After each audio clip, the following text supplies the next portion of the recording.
নমস্কাৰ DWLBUPৰ প্ৰথমখন provisional merit list প্ৰকাশ পোৱাৰ পিছত এখন গুৰুত্বপূৰ্ণ জাননী প্ৰকাশ পালে দূৰ হ'ব অভাৰলেপিঙৰ সমস্যা।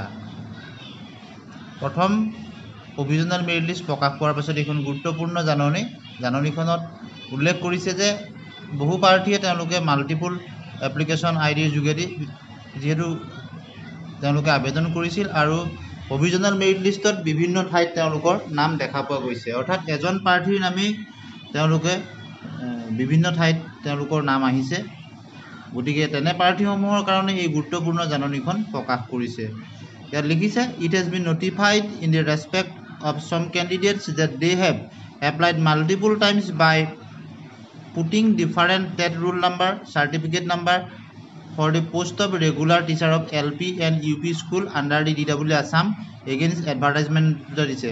তেওঁলোকে বিভিন্ন চাৰ্টিফিকেট বিভিন্ন ধৰণৰ TET certificate roll number use কৰি মাল্টিপল সেয়া তেওঁলোকে ইউজ কৰিছে। তেনে প্ৰাৰ্থীৰ ক্ষেত্ৰত this candidate whose name has appeared in multiple districts and multiple post in first provisional merit list, বিভিন্ন জিলাত বিভিন্ন পোষ্টত তেওঁলোকৰ নাম আহিছে। should visit the official website DW Assam official website ভ্ৰমণ কৰিব লাগিব। আপোনালোকে দেখিছে select only one application ID, আৰু তেওঁলোকে এটা এপ্লিকেশ্যন আইডি সিলেক্ট কৰিব লাগিব। তাৰ কাৰণে সময়সীমা দি দিছে 15/9/2025 পৰা 18/9/2025।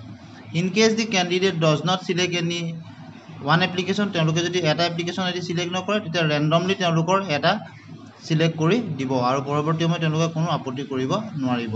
নো offline choice for preference of post will be accepted in this regard. তেওঁলোকে সকলোখিনি DW অফিচিয়েল ৱেবছাইট হৈ কৰি অনলাইনত প্ৰিফাৰেঞ্চ সিলেক্ট কৰিব লাগিব, অফলাইন যুগত নহ'ব। গতিকে অভাৰলেপিঙৰ সমস্যা দূৰ হ'লে পইণ্টৰ কাৰণে থকা প্ৰাৰ্থীসকলৰ সুযোগ আহিব।